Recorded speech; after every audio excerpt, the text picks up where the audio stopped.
4 राज्यों में कांग्रेस की सरकार है। आप हिमाचल से शुरू कीजिए। सुक्खू जो वहाँ के चीफ मिनिस्टर हैं, उनको माना जाता है कि प्रियंका के प्रति उनकी सबसे ज़्यादा लॉयल्टी है परिवार में, और पार्टी का कोई मतलब नहीं है, परिवार का ही मतलब। एक दूसरा, केरल का भी आपने जिक्र किया। केरल में आप देखिए कि कैसे कार्ड खेला प्रियंका ने। प्रियंका सतीशन को नहीं बनवा पाती, उनको मालूम था केसी वेणुगोपाल को राहुल गांधी बनवाना चाहते हैं, और विधायकों में समर्थन भी था, बहुमत भी था।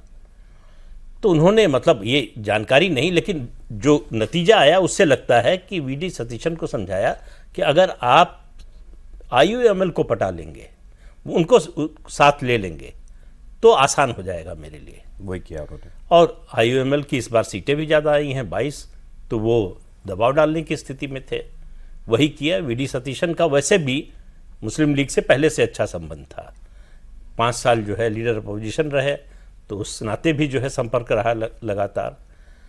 तो राहुल गांधी को सबसे बड़ी मात वही केरल में दी प्रियंका वाड्रा ने, जब केसी वेणुगोपाल को चाह कर भी नहीं बनवा पाए और वीडी सतीशन को चाह कर भी रोक नहीं पाए बनने से। जी, 2 राज्य हो गए। 2 राज्य हो गए, अब तीसरा कर्नाटक। सबको मालूम है कि 2.5 साल की बात हुई थी, उसमें प्रियंका भी थी और उसके अलावा सोनिया गांधी भी 2.5 साल के फॉर्मूले से सहमत थी। राहुल गांधी सिद्धारमैया को किसी भी हालत में हटाना नहीं चाहते थे। उनका जो कार्ड है, प्रिय कार्ड है बैकवर्ड का, OBC का, जो चलते रहते हैं, कभी जॉइंट सेक्रेटरीज में पूछते हैं, कभी पत्रकारों से पूछते हैं किस जाति के हो, तो वो तो सबसे बड़ा कार्ड था उनके पास कि OBC चीफ मिनिस्टर, उसको कैसे जाने दें। लेकिन आप देखिए कि DK शिव कुमार पिछले 2-3 महीने में कई बार दिल्ली आए, राहुल गांधी ने मिलने का समय नहीं दिया। फिर वो प्रियंका से मिले, प्रियंका ने सोनिया गांधी से बात की, उसके बाद राहुल गांधी से बात की। क्या बात की ये किसी को मालूम नहीं है, लेकिन कैसे कन्विंस किया ये भी नहीं मालूम है, लेकिन कन्विंस कर लिया कि ये चेंज जरूरी है।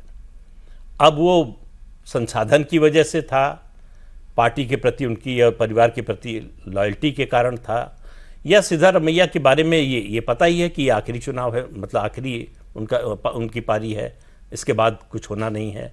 जो भी कारण रहा हो, उन्होंने कार्ड जो, मतलब वो एक बिल्कुल खरगोश और कछुए वाली लड़ाई है। खरगोश तेज चल के भी जो है रेस हार गया, कछुआ धीरे धीरे चलते हुए जो है मंजिल पे पहुंच गया। ये प्रियंका वाड्रा ने किया।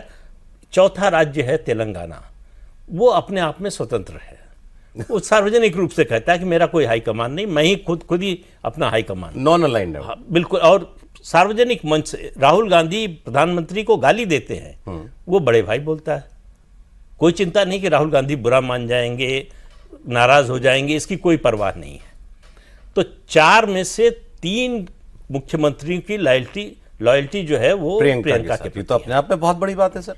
तो आप समझ लीजिए कांग्रेस पार्टी किस ओर जा रही है।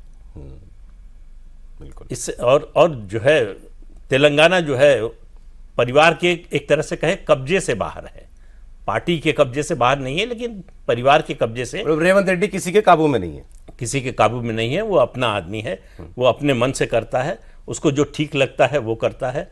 और वैसे भी उसकी जो परवरिश ABVP में हुई है, तो वो खालिस कांग्रेसी है भी नहीं।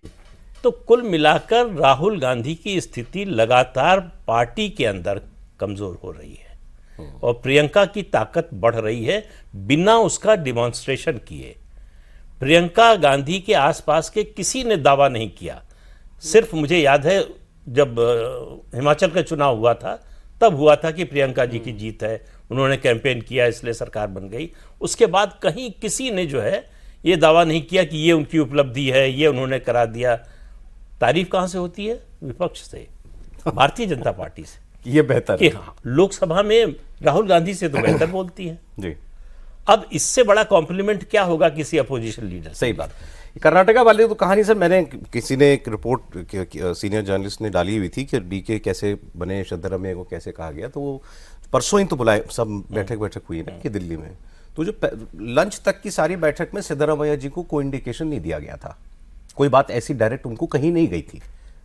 सब लोग बैठे थे, केसी वेणुगोपाल, खड़गे साहब, राहुल गांधी, सुरजेवाला, सब लोग, ऐसा रिपोर्ट कह रही है। लंच के लिए उठते हैं राहुल गांधी और 10 जनपद जाते हैं, और 10 जनपद ऑब्वियसली सोनिया जी भी थी, प्रियंका जी भी थी। वहाँ उनको ये कहा जाता है या उनको ये समझाया जाता है कि आपको ये बात अब डायरेक्टली कन्वे कर देनी है, और उन्होंने उस बात को मान लिया। जैसा आपने कहा कि सोनिया जी का भी कमिटमेंट था ही उनको, मगर वो असर्ट प्रियंका ने ही किया और राहुल जी ने उस बात को माना, और वो उसके बाद लंच के बाद दोबारा इंदिरा भवन में मीटिंग के लिए गए और उन्होंने सीधे सिद्धरमैया से कह दिया कि you have to step down. और बताते हैं बिल्कुल सुई पटक सन्नाटा हो गया। सिद्धरमैया जी बिल्कुल टेकन अबैक थे कि ये क्या हो गया, क्योंकि वो उनको लग रहा था ये कैबिनेट रिशफल वगैरह होगा, मैं वो सब बातें करके चला जाऊंगा यहाँ से। लेकिन अगेन ये सोनिया जी और प्रियंका जी ने राहुल गांधी के थ्रू ये काम करवाया, ऐसा वो रिपोर्ट भी दावा कर रही है। लेकिन फिर भी मतलब ये तो फिर भी कोई भी ऐसा व्यक्ति मुझे नहीं मिला कि दोनों में, राहुल गांधी और प्रियंका गांधी के अंदर कोई राइवलरी है या कोई कंपटीशन है, ऐसी बात बताने वाले भी नहीं मिलते हैं। लेकिन ये कहा जाता है कि राहुल गांधी का कोई बहुत ज्यादा निटी-ग्रिटी में इंटरेस्ट नहीं होता, और प्रियंका उस तरीके से ऑपरेट करती हैं। हाँ, और इस ऑपरेशन को भी अगर आप देखें तो 2023 में जब शिमला में ये हुआ था, और जब ये तय किया गया कि क्योंकि 83-84 विधायक तो सीधे सीधे सिद्धारमैया के साथ थे, जबकि उस पूरे कैंपेन को, उस इलेक्शन कैंपेन को, जैसे वो प्रॉमिस गारंटी वगैरह जो चला था सुनील कोनगोलू का साथ लेकर डीके शिव कुमार ने प्रदेश अध्यक्ष रहते हुए सब कुछ मैनेज किया था। तो पार्टी के लोग इस बात को समझ रहे थे कि भाई मैनेजमेंट तो सारा इनका, सारे पैसे खर्च इनके, DK Shivakumar big pocket हैं, तो उस हिसाब से सब कुछ उनका था। लेकिन जब ये इस बात पे सहमति नहीं हो पा रही थी, तो प्रियंका गांधी के फ़ोन से वहाँ मौजूद कांग्रेस के लोगों ने ये बताया था कि सोनिया गांधी से बात कराई गई डीके शिव कुमार की, और उसमें उनको एश्योरेंस दिया गया कि I will take care of you. और तब सिद्धारमैया ने ये कहा था कि 2025 के 20 नवंबर को मेरा 2.5 साल पूरा होगा, उससे एक सप्ताह पहले 13 नवंबर को आई विल रिजाइन।